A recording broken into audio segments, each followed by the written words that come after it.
Olá,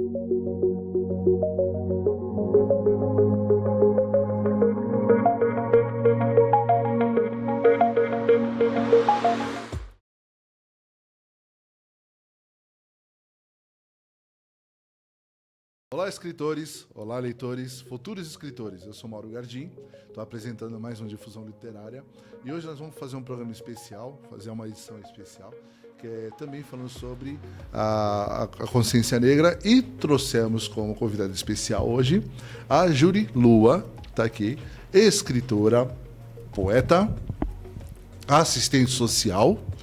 E o que mais que eu posso falar sobre você? Bom, meu nome é Lua, sou poeta, sou escritora, sou mãe de quebrada. Falo que eu sou mãe de quebrada, que tenho 3 filhos biológicos, mas sou mãe de uma quebrada inteira, então me vejo muito nesse lugar.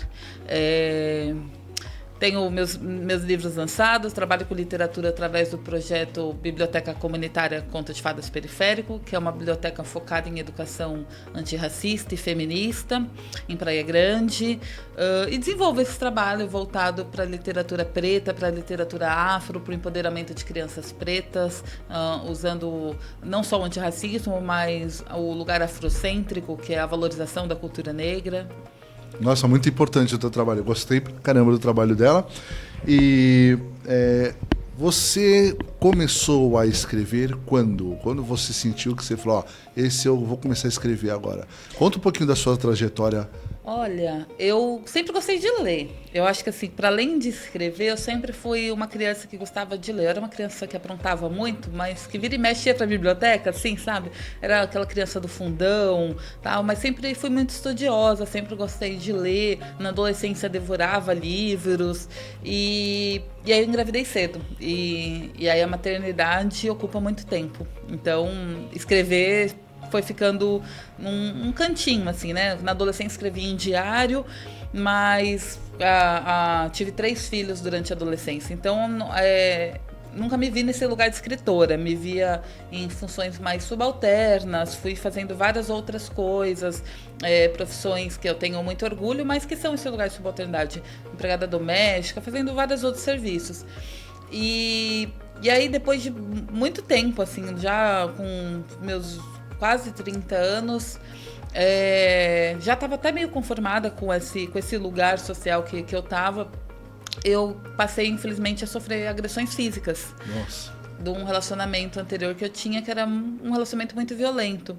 E aí, por ser mãe, eu não queria assustar meus filhos, então eu não queria, né, assim, eu sofri uma agressão muito forte no chão da cozinha, fui espancada e tal, e aí eu falei, poxa, como é que eu tiro isso, essa dor de dentro de mim? E aí eu utilizei escrita, eu peguei um caderno de poesias, fui lá, escrevi uma poesia, tudo que eu queria dizer para ele, que eu não podia dizer na cara, para gritar, tirar minhas dores de dentro de mim, eu escrevi.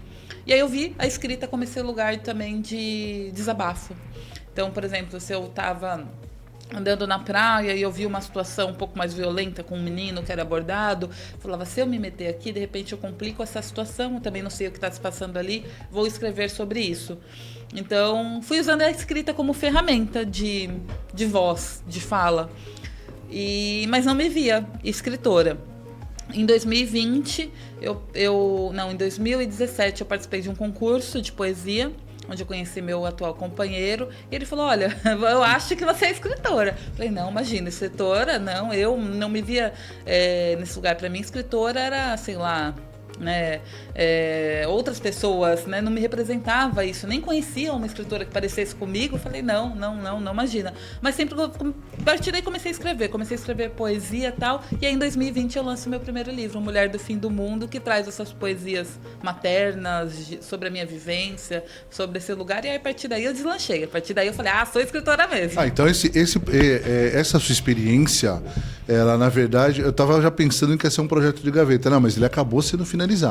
Ele acabou sendo publicado. Desculpa. Porque em 2020 vem a Aldir Blanc, e aí eu junto esses textos que vão abordar principalmente a minha maternidade. Chama Mulher do Fim do Mundo, esse livro, porque eu moro no Caiçara, e o Caiçara é aqui do lado, né? Certo. E aí eu Pertinho. falava, o pessoal falava, você mora em Praia Grande, ali na Guilhermina e tal? Eu falava, não, eu moro mais pra lá, mais pro fim do mundo. Aqui a gente já chegou no fim do mundo. Quanto mais pra Peruíbe, mais pra lá. E aí eu coloco esse nome também em referência a Elza, né? Aquela mulher que eu ouvia muito essa música. E elas são a minha escrita a partir da minha maternidade, ao longo dessa fase de adolescente para a fase adulta, esse olhar, né, de uma maternidade não tão romantizada, mas que também me fez ter um crescimento, um reconhecimento como ser humano, me entender no mundo, não só como mãe, mas como mulher. E aí ele é dividido em fases, né? Meu vulgo é Lua, e aí esse livro ele é dividido entre as fases da Lua. Que vai desde esse momento mais de dor, de ter apanhado ali no chão da cozinha, até eu falo que são minhas conquistas, minhas vitórias, que é o momento onde eu entro na faculdade, onde meus filhos já estão maiores, então ele vai permeando toda essa fase. Vamos dizer que a Lua cheia é a sua fase de força. É isso mesmo, a ideia desse. E esse livro é dedicado a mulheres, então é um livro até que ele foi produzido poucos exemplares, entregue para algumas mulheres que eu queria homenagear e é disponível em PDF para mulheres. Tá, e hoje em dia, se a pessoa quiser ter acesso a essa leitura, ela pode ter acesso por onde? Aí ela me chama, se for uma mulher, ela me chama na minha rede social, que é @Lua Bonde das Pretas, eu converso e envio esse material para ela. Vamos deixar a rede social também aqui no link da descrição para a pessoa também ter acesso, que é importante ter esse material. E fala para mim, onde entra a causa social? Onde entra como assistente social? Em que momento é uma consequência ou você falou, não, vou ser assistente social porque eu acho que é uma profissão bonita? Olha, eu fui, assim, como a maioria das mulheres que cursam serviço social, eu acho que eu fui muito iludida, assim, num lugar de muita fantasia, esse lugar de salvar o mundo. Eu acho que, se você olhar o curso de serviço social, é uma grande maioria de mulheres pretas que tem um lugar muito forte de justiça, de querer transformação social. E aí a gente vai, assim, muito feliz, né, pro curso, e aí você vai entendendo que é muito para além do assistencialismo, muito para além desse lugar que as pessoas acham que é entregar uma cesta básica, né? É a luta pela garantia de direito, serviço social. Então eu fui aprendendo, fui compreendendo para além. Sempre fui uma mulher que estava ali envolvida com a comunidade, envolvida com as crianças principalmente, tentando fazer alguma coisa não só pelos meus filhos, por isso que eu falo que sou mãe de quebrada. Porque é só aquela mãe que eu tô na rua, tá vindo um carro, eu não vou gritar pro meu filho sair da rua, eu grito para todos, falar o carro, né? Então esse lugar, ele sempre teve assim muito nesse lugar amplo, de eu ver o que da comunidade precisa. Tem que resolver o negócio de um poste, eu que ia lá ligava, tem que estourar um cano, eu que resolvia. Então acho que isso sempre teve muito forte de mim num quesito de comunidade. E aí, quando eu entrei na faculdade de serviço social, que eu fui entendendo a origem do serviço social, como ele era, até a década de 80, né, que ele já tinha esse lugar mais doutrinador e vindo de um outro lugar, e hoje ele vem para uma outra vertente, que eu fui entendendo mesmo. Eu falei, agora é isso o que eu quero, e acabo trazendo isso para a minha literatura, essa luta por direitos, essa garantia, né, do direito de todos, né, que está ali na Constituição. Eu acabo de alguma forma trazendo isso para minha comunidade de uma forma mais ampla, não de uma forma só assistencial, mas de uma forma mais ampla, através de atividade lúdica, né, através da cultura, a arte. A arte e a cultura é um direito fundamental do ser humano. Sim, claro que é. Né? Claro que é. E aí, às vezes, por exemplo, para a periferia, imagina assim, uma mãe solo com seus 2, 3 filhos. Aí ela quer ir no circo com as crianças. Ótimo, a escola dá o convite lá gratuito, mas ela vai ter o transporte. Chega no circo, essa mulher, criança quer pipoca, quer algodão doce. Não é só o fato de ir, é você manter aquela ida, né? E às vezes, assim, às vezes ela vai chegar também do trabalho, ela não tem nem... Então, assim, o que eu faço? Eu trago o circo para quebrada. Tem apresentação no meio da rua. Não é a mesma coisa, mas é uma forma ali de garantir esse acesso de direito, de cultura, do teatro, né? Eu tô na Praia Grande. O PDA é aquele lugar, assim, né? Ali no início. Maravilhoso, lindo. Mas que você vê a quebrada, não se sente à vontade. Tem gente que me pergunta com que roupa que tem que ir. Vai com a roupa que você tem. Aquilo ali é público, é aberto. Mas a própria quebrada não se vê ali. E aí, quando aquilo acontece dentro da quebrada, ela começa a entender que aquilo é o direito dela. E aí, de repente, ela consegue ir em algum momento ali. Então, é esse lugar social que eu comecei a trabalhar e que eu me identifico, né? E eu acho que eu uso o que eu aprendi na graduação, na prática, dentro dos projetos, dentro da fomentação de cultura, no dia a dia mesmo, dentro da comunidade. Legal. Então, quer dizer, você viu que você teve um choque de realidade dentro da faculdade, só que você decidiu, seria correto afirmar que você decidiu transformar esse choque de realidade em um objetivo para você concluir. Sim, sim. Foi isso mesmo, né? Foi esse lugar de assim, olha, eu não vou mudar o mundo, mas no meu trabalho de formiguinha, o que eu consigo fazer? São essas crianças aqui do meu bairro que ficam aqui o dia inteiro na rua que eu consigo talvez trazer uma outra visão para elas, é isso que eu vou fazer. A gente não muda o mundo, né? Mas pode mudar o seu próprio mundo, né? E tá nesse lugar de apoio acima de tudo, né? Talvez para aquelas crianças a biblioteca seja um lugar seguro, um lugar de apoio. Então, parece pouco, mas é muito. Essa perspectiva. E é gratificante. Sim, muito. É muito difícil, porque você tem que conseguir recurso, esse recurso ele vem através de financiamento de edital, seja edital público ou privado, eu pleitei os dois, e nem sempre as pessoas entendem o que eu faço, então volto naquele lugar de que eu estava muito ligada ao assistencialismo, então o que as pessoas às vezes querem é a urgência da fome, então vão me procurar para, me dá uma cesta básica, e aí eu fico, às vezes nem consigo executar o que eu pretendo maior, porque eu tenho questões ainda a serem resolvidas dentro da comunidade, que são emergenciais. Então, certo. É uma luta diária. Não é fácil, é cansativo. Todo dia eu penso em desistir, mas todo dia eu quero continuar. É persistência, também ter muita convicção do que se quer. Né? Eu acho que quando a gente tem certeza de onde a gente quer chegar, você vai. Verdade. O mais difícil de todo o caminho é dar o primeiro passo, né? Sim. Existe um velho provérbio hebreu que ele fala... Deus, quando viu que não pôde estar em lugar nenhum, ele criou a mãe.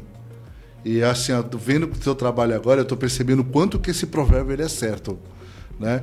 Agora, responde para mim uma coisa. Interessante o provérbio, gostei, interessante. A sua representação nesse provérbio agora, né? Porque ser mãe, assistente social, você tentar abraçar um mundo que você podia estar fazendo qualquer outra coisa... Não, você resolveu falar, não, eu vou mudar o meu mundinho, como a gente acabou de falar. Sim. Tá? E fala pra mim, você, nesse meio tempo como escritora, você ainda conseguiu tempo de ser escritora. Sim, né? Mantenho a escrita. E como que foi a receptividade para essas pessoas, para o seu público? Olha, você vê como é louco, assim, eu não me via escritora. Quando eu lanço Mulher do Fim do Mundo, ele automaticamente foi abraçado pelas mulheres e que teve uma identificação muito genuína. E eu achava que aquilo eram poesias minhas, né? Então, tipo assim, falava, vão achar legal, mas é a minha história, né? Vão olhar para essa perspectiva. Não, automaticamente esse público se reconhece na minha escrita, se vê... Principalmente as poesias de maternidade. Recentemente eu fui num congresso de maternidade, aí eu recito uma poesia e termina todo mundo aplaudindo e vindo conversar comigo, falando, olha, é isso, assim, o que você escreveu é sobre mim. E aí é muito dolorido esse lugar, porque é uma escrita, a princípio, de dor, e aí você saber que o outro se reconhece, que tanta mulher se reconhece, não me torna feliz ou grata nesse lugar, me torna ainda mais dolorida, porque significa que eu não sou exceção, eu sou regra, né?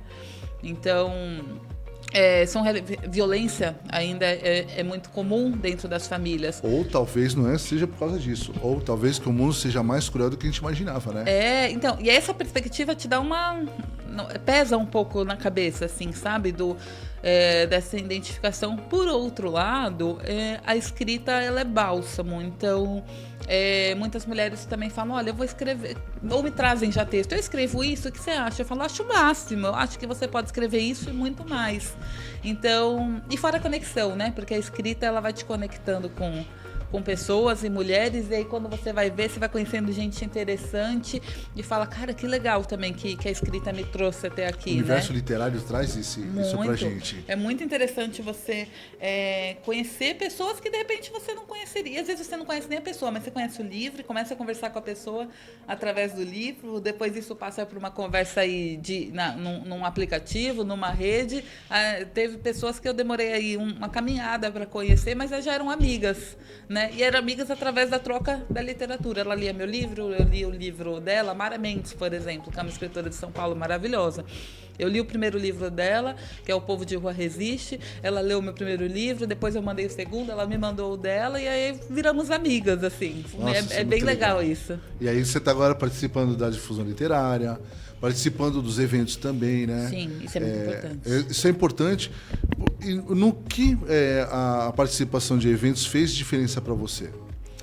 Assim, o meu companheiro atual, né, eu conheci ele num concurso de poesia, ele já vinha nesse corre.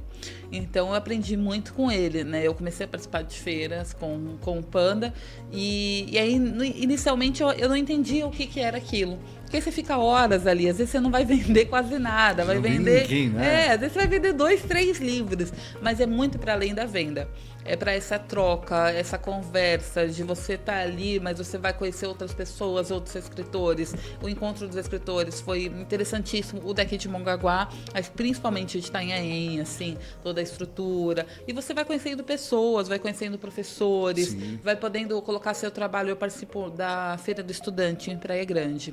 Eu faço o Espaço Kids e o Espaço Literário com o Panda. E aí você conhece os professores da rede, que é o público que eu quero alcançar. Até é fundamental esses eventos, né? Sim. Porque senão você fica fechado dentro de um mundinho, vendendo para amigos, que eu tenho minhas ressalvas, porque o amigo ele compra o seu livro às vezes porque ele quer te ajudar. E aí ele não lê. E aí você fala, ai... Você pergunta, você leu tal livro? Ainda não li, amiga. Fala, pô... E aí, quando você encontra o público leitor, de fato, é nesses eventos. Sim. Né? E a maior frustração do escritor é justamente a pessoa que comprou teu livro não lê.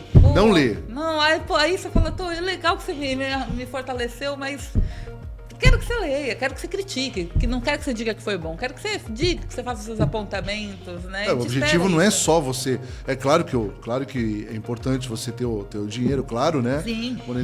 Mas assim, eu acho que o teu valor é mais valorizado a partir do momento em que você sabe que a pessoa te dá esse feedback. Olha, gostei desse capítulo, gostei desse personagem. Sim. É justamente nessas feiras que eles aparecem. Não, e aí, nesses eventos é maravilhoso, porque, por exemplo, esse livro aqui, O Bonde das Pretas, quem compra ele em evento, em 2, 3 dias termina de ler, porque eu escrevo, falo que eu faço literatura de busão. Então, é literatura que é para você ler rápido, é literatura para você levar na bolsa, eu não tento deixar o livro pesado, é uma literatura contínua, né, de capítulos que você consegue ler. Fácil de ler também. É porque eu tento trazer isso pro meu público. E aí é engraçado que em 2, 3 dias a pessoa já me chama no WhatsApp ou no direct e fala, amei o livro, e não sei o que, não sei o que. Fala, é isso que eu quero. E você vai encontrar isso de fato nos eventos, para além dessa troca entre escritores também, que é interessantíssima. Legal. Então, por exemplo, a Maiara eu conheci aqui, e aí ela foi a participar do slam, ela nunca tinha participado, a gente fez um slam nessa feira do estudante, ela foi participar. Então abre até outras vertentes. Explica um pouquinho o que é o slam pro pessoal que às vezes não sabe. Eita, eu não sou a melhor pessoa para explicar o que é slam, porque eu tenho minhas ressalvas em relação ao slam. Mas do teu ponto de vista já é uma luz, né? O sarau, né? O sarau, ele tem... Eu vou começar pelo sarau para chegar no slam. O sarau, ele é um evento que você vai ter diversas manifestações artísticas e onde não tem necessariamente uma regra. Um cara pode chegar com violão, outro pode recitar poesia, você pode ler, você pode usar até uma performance teatral. O sarau, ele é uma mistura e ele é mais... amplo, ele dá direito a todos, de alguma forma, não que o slam não dê. Uhum. O slam é um concurso de poesia, ele já tem um lugar de competição, né? É muito mais parecido, por exemplo, com a batalha. Tanto que ele vem na mesma linha, ele atinge um público mais jovem, o slam vai atingir aí um público mais 18, 20, até uns 30 anos. E aí é uma batalha de poesia, onde você tem 3 fases, a pessoa declama uma poesia autoral, ela não pode usar um artifício, então, por exemplo... eu não posso pegar o celular e fingir que é uma arma. Ela não vai poder usar uma coisa cênica, né? É a voz dela, a expressão corporal, ela pode brincar com isso e ela tem que comover o público. E aí os jurados dão a nota e vai passando por fase. Na última fase sai o campeão.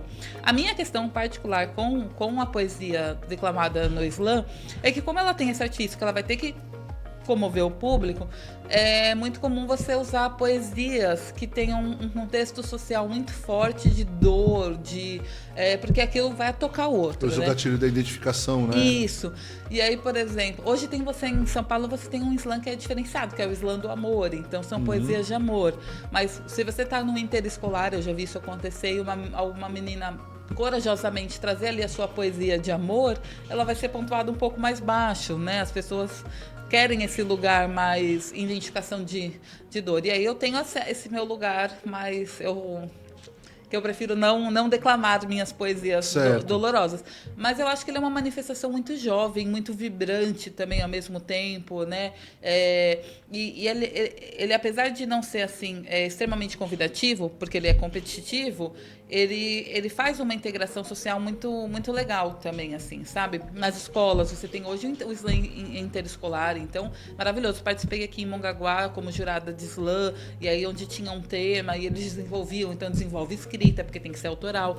Tem pontos, né? Acho que são pontos. E como prática, eu acho maravilhoso. Assim como as batalhas. Você tem desde a batalha de sangue, que é do rap, né? Que é aquela que você pode ofender o outro. Quer dizer, a batalha da gastação, que é só tirando sarro. E você tem batalhas do conhecimento, que também vem nesse lugar do tema. Então eu boto um tema e a gente vai duelar. E fora o raciocínio rápido que você tem que ter. Sim, claro.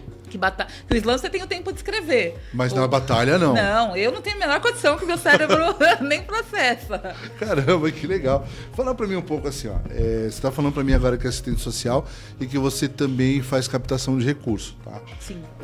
Da onde que você tira essa informação? Como que você sabe desses concursos literários? Como que você faz e como que você orienta as pessoas que vão te procurar para escrita? Olha, essa semana aqui foi uma semana assim bem puxada em relação a isso. Eu estava com editais abertos até onde de saldo remanescente da Lei Paulo Gustavo, e está aberto o PNAB, que é a Aldir Blanc, né? Que é o Plano Nacional da Aldir Blanc. E aí é um processo que eu vou te falar, é muito excludente. Você tem que estar muito atento, você tem que conhecer muitas ferramentas, desde planilhas. Então, isso você tem que ler o edital. O processo de leitura do edital já é algo excludente para boa parte da massa cultural. Mas eu me profissionalizei nisso. Eu não tenho recurso. Eu tenho a minha formação em serviço social, mas eu não estou trabalhando para prefeitura, eu não sou concursada, eu trabalho diretamente com algumas ONGs, mas não tenho um contrato fixo. Você trabalha mais voluntário?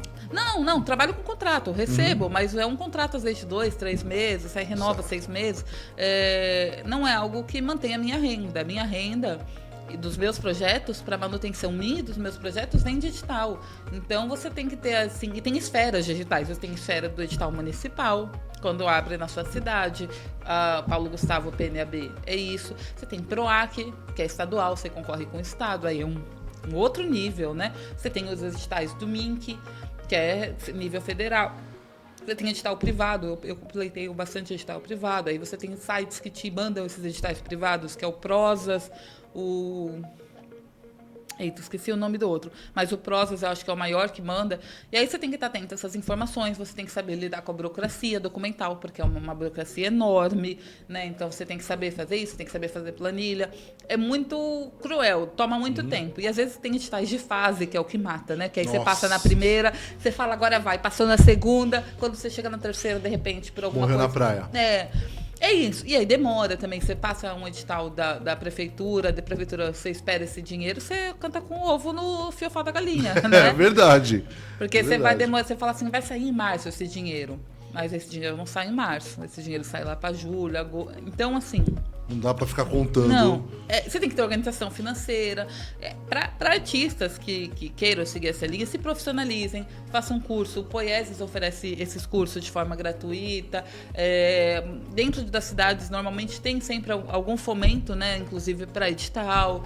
E é isso, é prática também. Não se decide. Tenho amigos que falam, eu não vou tentar porque eu escrevi e não deu certo. Fala, amiga, para mim passar em 1, eu escrevo 10. Então... É insistência. Insistência. E aí você também ter propriedade do seu projeto, né? Então, assim, nem você perguntou, as pessoas me chamam hoje para escrever editais para ela. E aí, lógico, escrevo para amigos, tal. Se também pedirem para mim escrever e aí me pagam uma porcentagem, tudo bem. Mas é aquilo, o meu projeto eu tenho propriedade de escrita. Eu sei o que eu quero. O do outro, eu tenho que entender. E às vezes o outro não tem essa ideia do que ele quer fazer. Então, é isso. E também tem aquilo, a nota de um edital não valida se é um bom ou não projeto. Porque as pessoas têm essa ideia, né? Tirou nota baixa, meu projeto é ruim. Eu tenho um caso que é do meu ex-genro.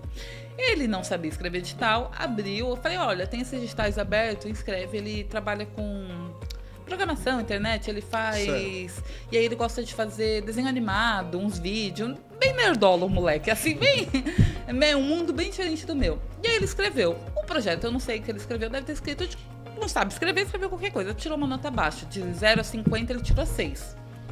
Por algum milagre, que eu acho que não tinha contingente, esse menino passou. Se você olha o projeto dele, que é sobre baixada pré-históricas, eram os tipos de dinossauros, sei lá, que existiam aqui.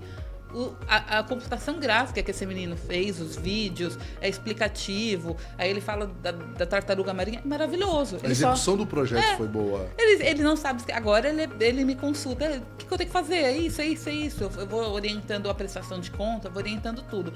Então, assim, às vezes o projeto é maravilhoso, a pessoa só não tem a expertise e nem a questão burocrática também, que eu acho que é o que chega uma hora que as pessoas se embarreiram, né? Habilitação de manda documentos de não sei o que. A pessoa fala, onde que eu tiro isso? Tem que ir na Receita Federal. E às vezes a pessoa tem um trampo. Segunda a sexta, ela não consegue ir. Então, tem essas questões, né? Mas para mim, eu encontrei uma forma de manter os projetos. Então, certo. Hoje eu lancei nesses últimos da LPG, da Lei Paulo Gustavo, eu lancei um livro, fiz o Cine Conto de Fadas, que são exibições de filmes voltados para a questão crítica, em Quebrada, fiz o Poesia na Ponta da Língua, que era a produção de vídeo de poesia e fomento de poesia em rede social. E vou trabalhar esse livro aqui, que é o Carta para as Escritoras, no EJA. Então, é a oficina de escrita dentro do EJA. Então, você vê, através do edital eu consigo não ir só para a cultura, mas para a educação, né? Fazer fomento de escrita criativa no EJA, né? Porque o EJA, em sua maioria, são mulheres. Claro. E fala para mim, no começo você publicou como independente ou já foi direto para uma editora? Então, o primeiro eu publiquei através da Aldir Blanc, mas antes de publicar o solo, deixar bem claro isso, assim, não cheguei lá e fui publicando o primeiro livro, até porque é caro. Eu fiz o que a maioria dos escritores fazem, que é antologia. Certo. Então, participei de antologias, entendi um pouquinho o mercado editorial, me senti usada por algumas grandes editoras, nem grandes, né, médias editoras, que usavam a questão negra como tema. Mas o que acontece? Assim, você vai participar de um processo de antologia. Aí você fala, legal, eu não tenho livro publicado, vou mandar meu texto e tal. Mas depois você vai ter que comprar esse livro. Sim. E aí esse livro vai girar em torno de R$40, R$50. E eu, na época, não tinha dinheiro para comprar 10, então eu comprei um exemplar só. Mas ainda que eu tivesse dinheiro para comprar 10, a que valor eu revenderia um livro de R$50? Verdade. E aí, para o público que eu trabalho, esse livro de R$50 já é caro. Para mim, revender esse livro a 80 seria absurdo. Então, quem ganhou com essa escrita... Foi só a editora. E aí, aí eu participei de um outro que já era mais, que eu gostei mais, que era do Erupções Negras Feministas, que era do coletivo Louva Deusas, da Jaque de São Paulo. E aí, ela entendendo isso, o que ela fez para as mulheres negras? Ela mandou 20 livros gratuitos. Então, ela ganhou provavelmente um edital, usou o edital para publicar Mulheres Negras do Brasil inteiro, fez um livro ilustrado maravilhoso e ela mandou 20 livros para as mulheres. Recentemente, eu participei de uma seleção do Sarau das Minas, então eu ganhei R$100, que é um valor simbólico de ajuda de custo, para participar desse livro. E aí ela ficou de me enviar o livro, mas deu algum problema, ela não enviou. Então, assim, é você também procurar caminhos dentro da sua condição financeira, de passos. E trabalhar como independente para você, fora de cogitação. Como, eu publicar do meu bolso? Eu não tenho dinheiro, como é que eu vou publicar? Não, porque assim... Não existe somente você trabalhar através de editora. Existem também editoras que fazem com que você publique de forma direta. Sim. O único problema é que você vai precisar de um capista, você vai precisar de um revisor, vai ter que fazer tudo. Às vezes dá para fazer sozinho? Dá para fazer. Mas não foi seu caso. Não, é porque eu tive a sorte de ser casado com o editor, né? Então, assim... Sabe, isso ajudou muito, né? Ele faz tudo. tudo. E aí ele faz todo esse processo, tira ISBN, tira a documentação, tudo. Eu escrevo e falo pra ele, agora você, daqui pra frente, você... Catalográfica, tudo, né? Tudo, toda a documentação, a diagramação. Aí ele fala, vou rebater. Eu falo, não tô nem aí do que você tá fazendo, meu filho, só faz. Mas eu vejo assim, ó, o mercado editorial, pra você botar uma grana do bolso, hoje pra você fazer aí, sei lá, 100 livros, tal, você pode fazer nesse processo de barateamento, e aí você vai ter R$8, R$10 o livro, em gráficas, de uma qualidade, às vezes, que né, não é 100%, tal, fica, enfim. Satisfatória, vamos dizer. Só que aí você também não tem alcance de venda, porque aí você vai ter que ficar vendendo de mão em mão, né, enfim, fazendo, pelo menos com a editora Periferia Tem Palavra, eu vejo que o Panda, ele abre portas. Como ele está dentro do meio, ele não só leva os livros, né, que ele publica junto com ele, mas ele indica, e aí ele fez isso não só para mim, né? Eu vi que ele fez isso para vários autores, para Francisca, para outros. Então, assim, é diferenciado. É um trabalho de parceria mesmo, né? E aí, até esse trabalho de você, por exemplo, para você ter uma nota num jornal, né? Então, isso você tem que ter uma assessoria de imprensa, né? É para além só de publicar. O publicar é um dos passos, depois você vai ter que estar nesse mercado, se inserindo, frequentar espaços, né? Que é aquilo que a gente estava conversando ali. É todo um processo. Você pode, o Panda me contou uma vez uma história do escritor Sacolinha, que hoje ele tá hypado e tal. E aí ele publicou o primeiro livro dele, eu me identifico muito com essa história. Ele publicou o primeiro livro e ele guardou as caixas embaixo da cama. Então ele chegava em casa todo dia e falava, eu tenho que vender esses 1000 livros. 1000 livros. E assim, se você não tá... Uma coisa é você vender 1000 livros de um best-seller, de um Comer, Rezar e Amar. Você vende 100 mil, 200 mil. Porque ele está dentro desse mercado editorial top. O que é best-seller é uma coisa... Ou autoajuda, né? Que vai para esse lugar um pouco desse mercado editorial mais... Agora, um livro de uma forma, né, que você vai mangueando, indo em eventos, ele vai vender 10, 5... Quando vende, quando né? vende. No lançamento você vende um número maior, você vende 100, 150, e depois você vai vendendo pingadinho, né? Então, esse processo de paciência mesmo. É um processo de um trabalho de formiga, né? Bem complexo, né? Bem. E vamos falar agora, assim, dos seus trabalhos. Depois do seu primeiro livro, veio... O Bonde. O Bonde. Que acabou ficando mais famoso, o Bonde das Pretas. Deixa eu só ler a sinopse dele. A sinopse dele tá aqui, né? Eu nem sei se tá a sinopse. Aí atrás eu sei que tá a opinião de duas pessoas. Só tá a opinião dele, tá falando aqui pra você só a sua biografia, tudo, né? Mas assim, é um livro bastante interessante porque ele tem uma visão... a capa dele... Eu achei a capa dele uma gracinha. Eu gostei dessa capa, achei muito legal. E essa daqui já não é na era Periferia Tem Palavra. Não, então, esse foi através do primeiro PROAC que eu passei, foi pela editora Imaginário Coletivo, do Márcio Barreto, daqui da Baixada também.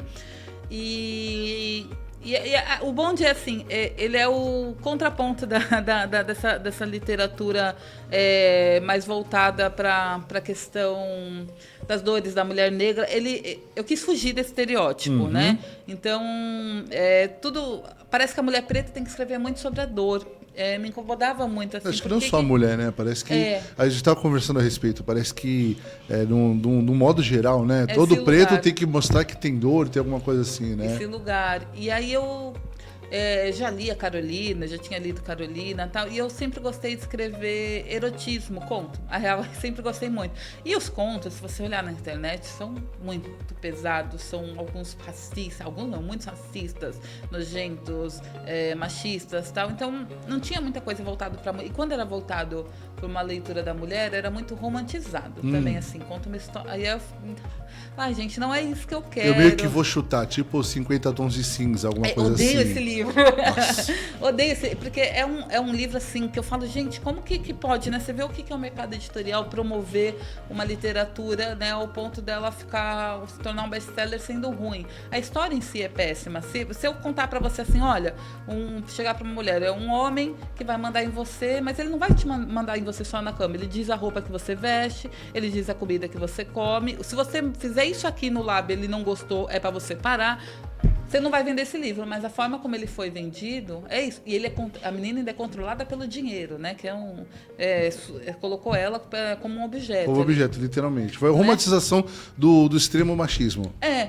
E aí, assim, tanto que agora eu até escrevi um conto erótico que traz a questão BDSM e tal, só que sem colocar essas imposições, né? E o Bonde das Pretas, eu já tinha lido até os 50 Tons de Cinza, achado uma merda.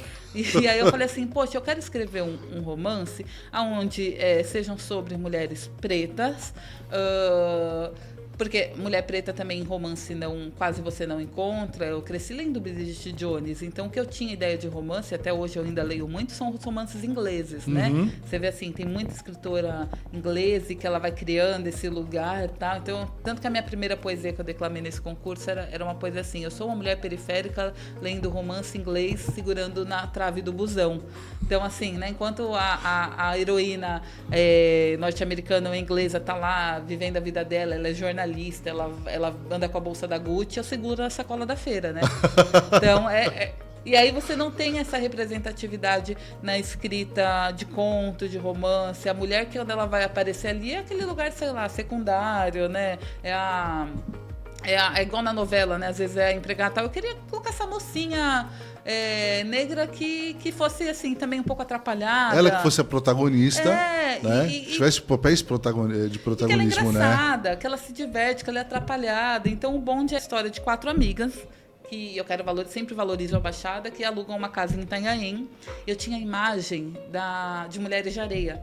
Então, aquela praia, aquela vila dos pescadores, eu não tinha ido uma vez só para Itanhaém, mas eu tinha aquela ideia de que Itanhaém tinha a vila de Mulheres de Areia. Então, eu escrevo como se fosse ali, naquela praia, e essas amigas alugam uma casa, que na internet é maravilhoso. O paulista aluga casa aqui e fala, ai, que maravilhoso. A casa tem ar-condicionado, chega lá, não tem nem chuveiro elétrico, né? Todo plano é perfeito até encontrar com a realidade, né? Mas aí é para além disso, porque elas vão entender que, assim, tá, ok, não tem tudo isso que a gente viu na internet, mas o que tem aqui?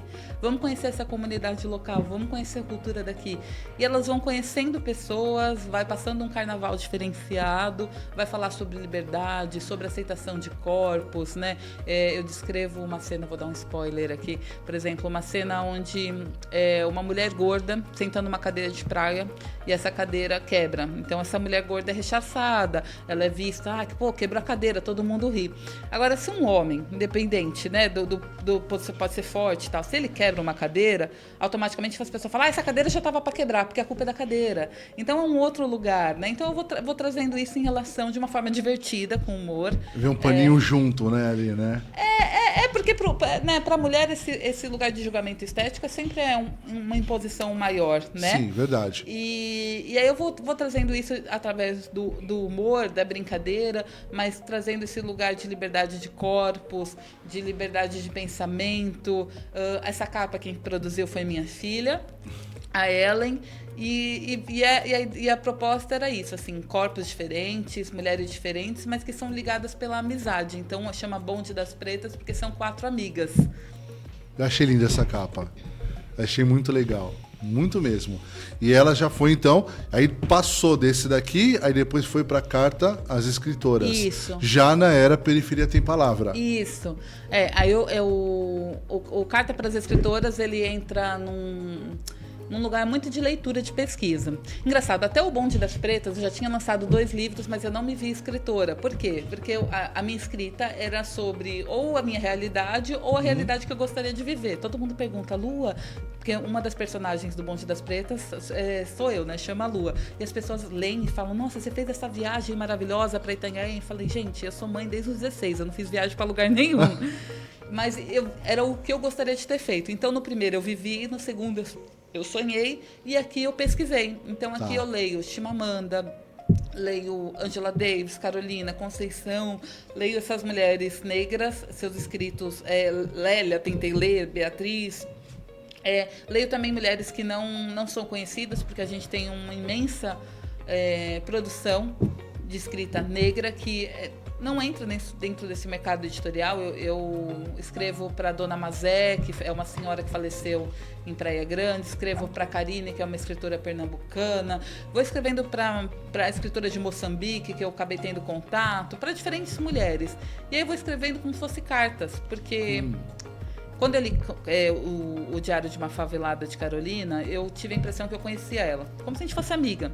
Carolina escreve em 1960 ali, né? Ela tá no final da década de 58, 60, e ela escreve uma realidade que 60 anos depois eu vivi, 50 anos depois eu também catei lata, né? Ela sobrevive. Incrivelmente o ciclo se repetiu. Mantém. Não, e se mantém. Quantas mulheres, quantas Carolinas você não passa, assim, né? No verão, por quantas Carolinas você não vai passar ali com uma mãe, com um filho pequeno, sobrevivendo do mínimo, e que vai relatar as mesmas dores. Então, acho que Carolina, pra mim, ela virou uma amiga, assim, ela é uma entidade. E aí, quando eu tava muito aperreada, eu escrevi uma carta pra ela. Eu falava, querida Carolina, hoje eu passei por isso, por isso, por isso. Aí eu abri o diário dela, porque o diário dela você pode abrir em qualquer página, não precisa ser uma...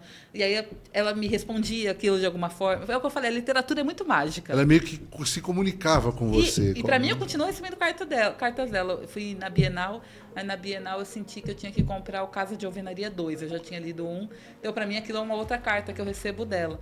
E aí esse processo foi se dando com diferentes escritoras, que eu ia lendo, ia me comunicando através da literatura. Você vê, por exemplo, Chimamanda é uma nigeriana, o contexto social dela é outro, mas eu li aquele livro, eu li todos dela, mas o que eu mais gostei é o Meio Sol Amarelo, que fala do processo da guerra de Biafra, que é a guerra da Nigéria lá.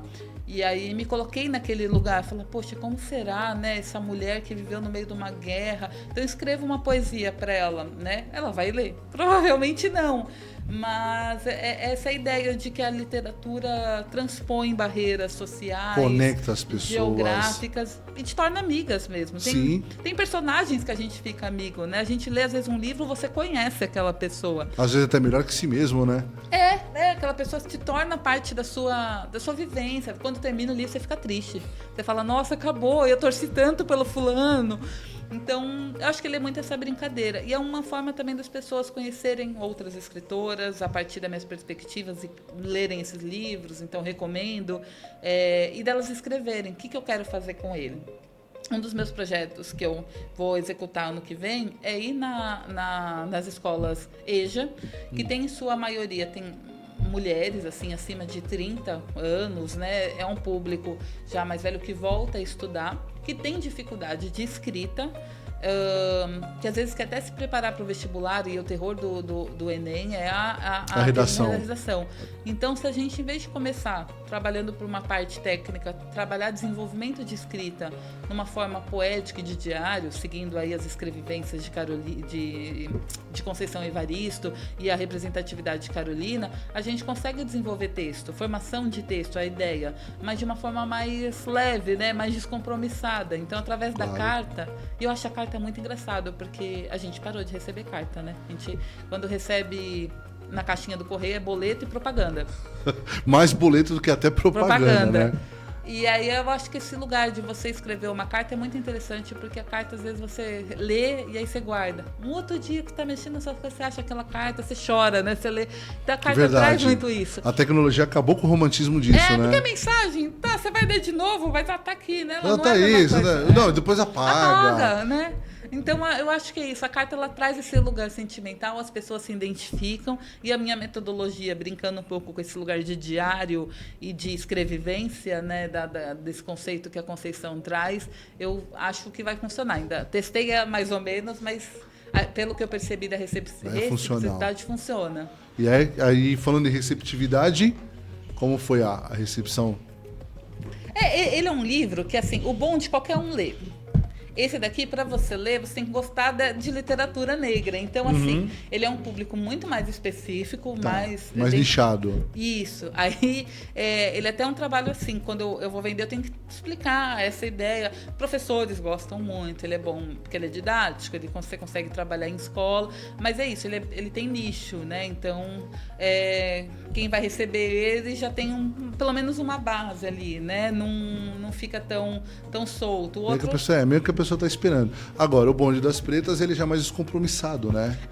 Então eu só falo, gente, é uma brincadeira. Já é mais história mais solta, né? E é tão gostoso escrever. Acho que a gente devia muito escrever, porque senão a gente também tem que provar muita intelectualidade. Sim, verdade. Isso é muito cansativo, assim, parecer... tem um amigo que ele fala, eu li Nietzsche, Tchaikovsky. Eu falei, cara, você quer parecer mais inteligente pelo que você leu? Porque leitura na escola... Eu sou da geração do Pra Gostar de Ler, eu acho que você também, né? Provavelmente sim. E leitura, a gente tem uma expectativa que leitura precisa ser intelectualizada. Então, você tem que ler livros. Pô, eu li na escola o Ateneu. Livro chato, cara. O Ateneu é um livro que eu lia dormindo, porque é uma história que não anda. Você fala, misericórdia, vamos, meu filho, acontece alguma coisa aí. E aí, muita gente para de ler, às vezes, por esse lugar de leitura chata. Sabe assim? E eu acho que a leitura ela não precisa ser isso. Ela precisa ser prazerosa, na verdade. E lógico, você vai ter leituras acadêmicas mais complexas que vão ser necessárias para a sua formação, para o seu desenvolvimento intelectual, seja para o que for, você pode. Eu, por exemplo, adoro ler o John Steingarten, que é o autor do Mundo de Sofia. Adoro os livros dele, assim, sou apaixonada por todos. Que são leituras mais complexas. Mas qual o problema de você ler um Comer, Rezar e Amar, que nem eu falei, eu adorava um Bridget Jones, leio esses livros assim, e as pessoas falam, você está lendo isso? Eu falo, qual que é o problema, gente? Eu quero tirar minha cabeça daqui, eu quero ir para outro lugar, os problemas eu já tenho, eu não quero ler outros problemas. E eu acho que é isso, e principalmente para um público jovem, assim, se questiona muito, né? Fulano gosta de ler, ele não gosta de ler o que é imposto, né? Verdade. Uma criança, por exemplo, na biblioteca, eu trabalho muito com gibi, né? Então, assim, para mim chegar na educação afrocêntrica, para trabalhar, por exemplo, um livro de jongo, primeiro eu trabalho gibis, histórias em quadrinhos, uma parte mais lúdica. Quando eu vejo que aquela criança já está interessada naquele assunto, eu introduzo. Né? Já vai encaminhando. E é muito isso, assim, achar a sua leitura preferida, e não desvalorizar, né, as escritas. A leitura está lendo, deixa ler. Incentivar, na verdade, né? Tem que incentivar. A gente costuma falar muito aqui durante o começo dessa temporada, batendo muito na questão dos jovens, dos adolescentes, né? E cada vez mais, de ter percebido que os jovens eles têm mais interesse pela leitura. Da experiência de pegar o livro. Eu, por exemplo, eu participo bastante de evento geek, né? Evento mais voltado para... Eles piram, né? Nossa senhora. Piram, nossa, eu compro meus filhos. A hora que eles vê o livro, assim, eles vê os livros, eles olham a capa, sabe? Isso é interessante. Aí pergunta, se acaba... E o fato da presença do autor no evento também faz toda a diferença, né? Sim. Porque você está vendendo, na verdade... É como você fala, o livro, você não está jogando palavras ao vento. Você está passando experiência, você está passando aquele momento de vivência, aquele teu sentimento. Tudo depende do teu objetivo. Às vezes você quer escrever uma história descompromissada. Às vezes você quer ensinar também. E tudo é válido, e tá tudo bem, né? E é o que me leva a falar deste aqui, que é A Fada da Quebrada. É meu último bebê, meu último filho. Cada livro Esse é seu livro atual. Eu lancei ele agora em outubro. Ele também foi contemplado pela Lei Paulo Gustavo. E aí, assim, a minha primeira inserção na escrita da infância. Eu acho que eu tinha feito só um outro zine, que era Brincadeira de Criança. Ele é infantil, né? Ele é infantil. Posso ler a sinopse? Pode, fica à vontade. O que dizer desse livro? Me identifiquei em várias partes dele. Porque foi através de projetos que me reconhecia como parte da comunidade. Através dessas festas na quebrada que tive o prazer de conhecer a Lua e seu lindo trabalho desenvolvido através da literatura, sempre empenhada se transformando datas em dias especiais para crianças. Existem várias fadas na quebrada e a Lua é uma delas. Que continuemos nossa caminhada e ela possa continuar a colorir a quebrada com amor e alegria. Uau! Da Roberta também, uma parceira. A gente tinha uma máquina de algodão doce comunitária juntas. E ela é um depoimento dela, né? É, isso. Aham. A Fada da Quebrada é assim, eu desde 2015, o que eu fazia? Quando eu tive meu terceiro filho, eu não conseguia arranjar um emprego fixo. Porque é aquilo, você tem 3 filhos, com quem que você vai deixar? É do mesmo pai? Como se interessasse pro internet. Como se fosse realmente relevante, né? Mas era muito mais difícil e eu não tinha rede de apoio, então de fato era muito difícil ter um emprego CLT. Então eu comecei a trabalhar em buffets. E fazendo freelancer de final de semana, fazendo de tudo, copeira e tal. E quando eu vim para a Baixada, eu já estava uns 2, 3 anos trabalhando com eventos, e eu falava, poxa, eu fazia muito evento classe média alta, principalmente em São Paulo, Brooklyn e tal, e me incomodava a festa de rico, porque é aquela miséria, né? Assim, e para quem tem filho, para mim, importante era eu ir embora com um pratão de bolo, sabe? Chegar em casa... É verdade. E aí aquilo me incomodava. Eu falei, não, agora que eu vim para a Baixada, eu vou tentar fazer uma empresa minha, não quero trabalhar para os outros, e vou trabalhar para festa de comunidade, desde festa de aniversário de comunidade a grandes festas, dessas de eventos e tal. E aí eu comecei a observar os comportamentos. Particularmente, assim, nem tinha estudado serviço social, mas comecei a entender, primeiro que cada quebrada é uma quebrada. Então, Sim. você vai ter aqui em Mongaguá, você vai ter uma área rural.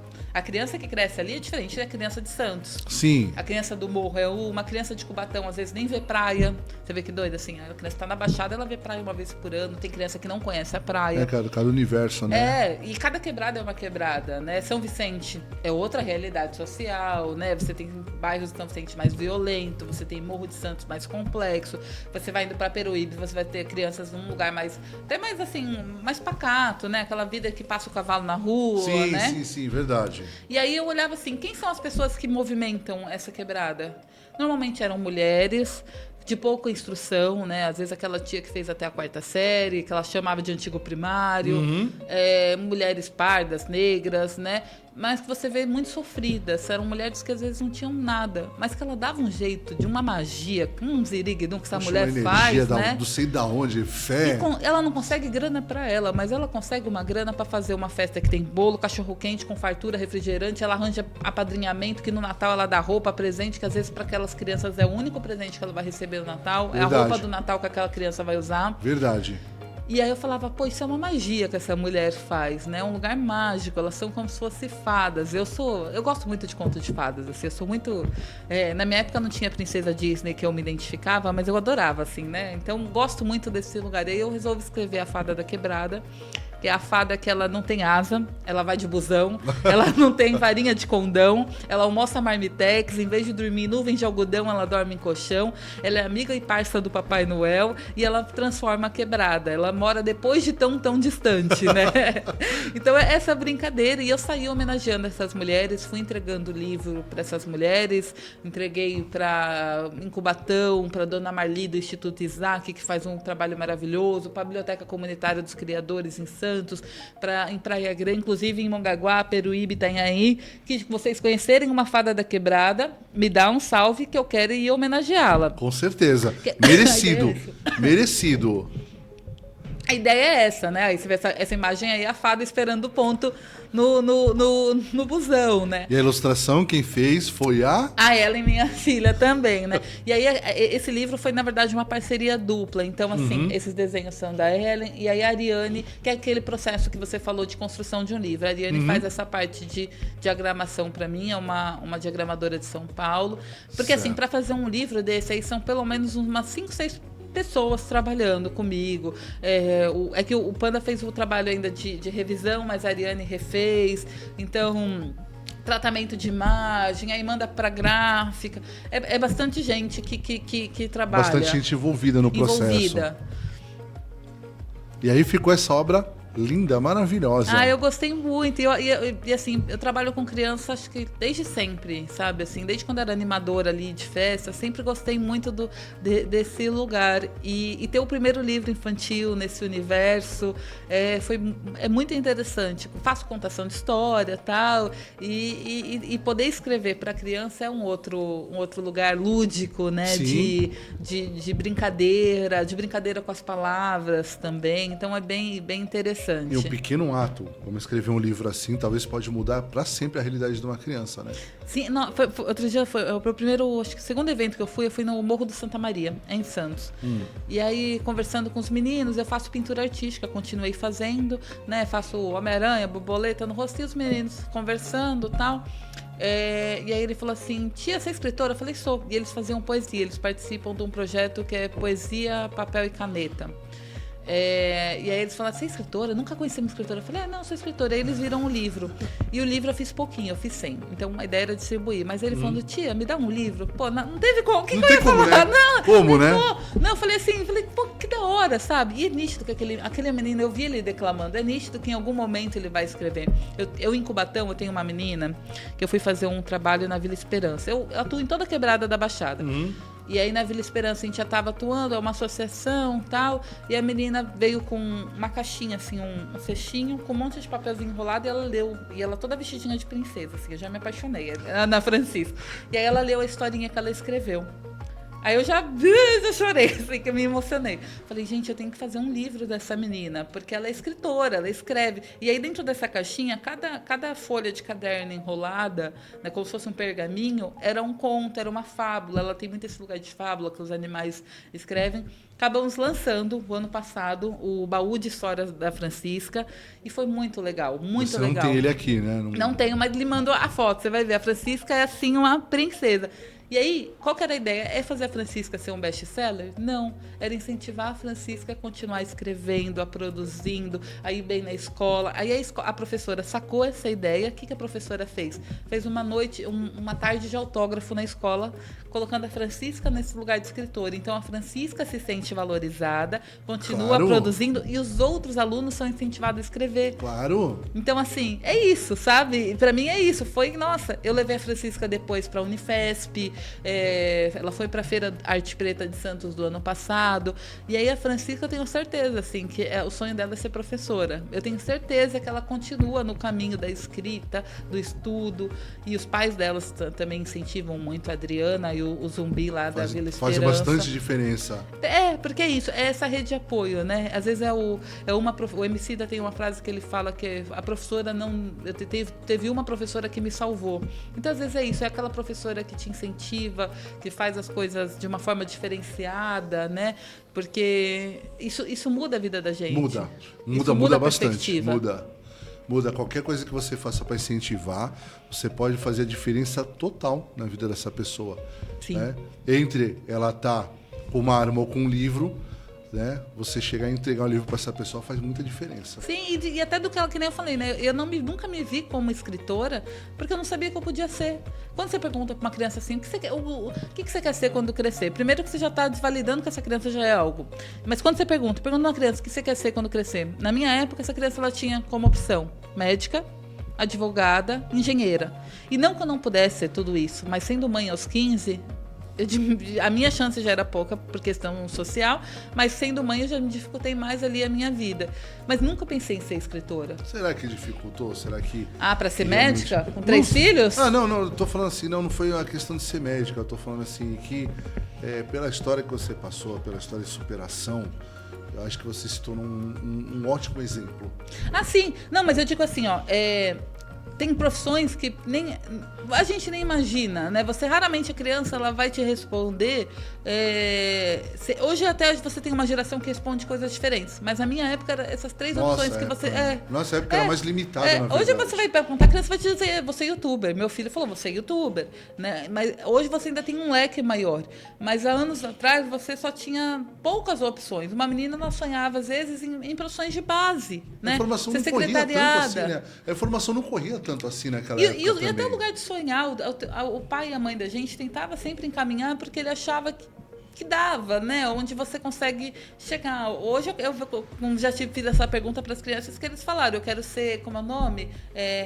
Vai ser digital influencer. Não, e coisas assim bem, bem diferenciadas, do tipo consulado, sabe? Porque você hoje tem a internet que vai te dizer que você pode viajar, que você pode conhecer o mundo, né? Você tem um outro lugar. Então, quando a gente trabalha isso com as crianças de quebrada, principalmente, que elas, querendo ou não, ainda tem algumas limitações até de oportunidades, né? Você falar para uma criança, olha, você pode ser escritora.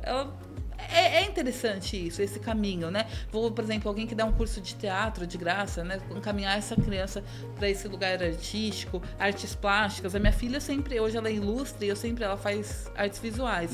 E eu colocava ela em tudo da prefeitura, assim, sabe? Teve uma época que eu arranjei um curso, ela devia ter uns 12 anos, e o curso só podia a partir de 16. Aí, para ela poder fazer, eu tinha que estar junto.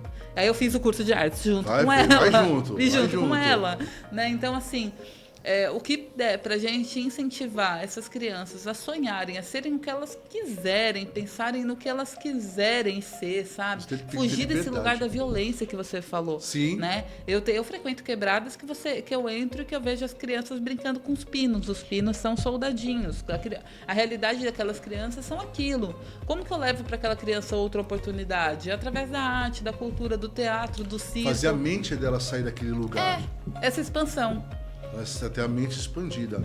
Bom, o papo tá muito bom e vamos falar o seguinte, para encerrar agora, quais são as dicas que você tem para as pessoas que pensam em escrever, como que elas possam entrar em contato contigo, caso elas queiram participar desses editais, dá um toque pro pessoal agora.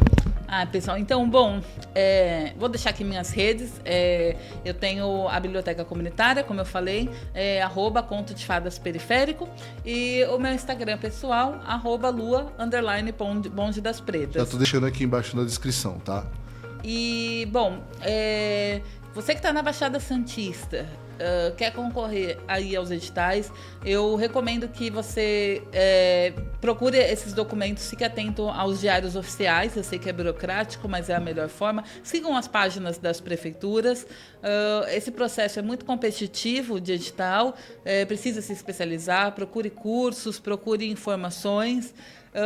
Eu me disponho sempre a ajudar sempre que posso, mas é aquilo, é tempo também, a vida é corrida, eu tenho as minhas obrigações, mas sempre que posso estou para contribuir. Inclusive no meu Instagram tem dicas, sempre que eu posso, às vezes não consigo responder todas as mensagens, mas faço stories, faço pequenos conteúdos de apps que facilitam a vida, como I Love PDF, Canvas, entre outros. Sempre que eu posso eu faço conteúdos que facilitem, porque eu acho que é isso, eu acho que o acesso a essas informações tem que ser divulgado, tem que ser fomentado e tem que acessar principalmente as pessoas da base ali, quem já faz, que nem eu falei, as fadas da quebrada que já fazem sem recurso nenhum, é para ela que precisam ir esses fomentos, porque senão eles ficam concentrados em pessoas que já têm recurso. Sim, verdade. Então a gente tem que fazer com que chegue na mão de todos. Nas pessoas, por exemplo, de idade, que têm mais dificuldade, elas são extremamente excludentes dentro do processo de edital, porque elas não conseguem ter a mesma facilidade de recurso digital. Então, acho que é isso.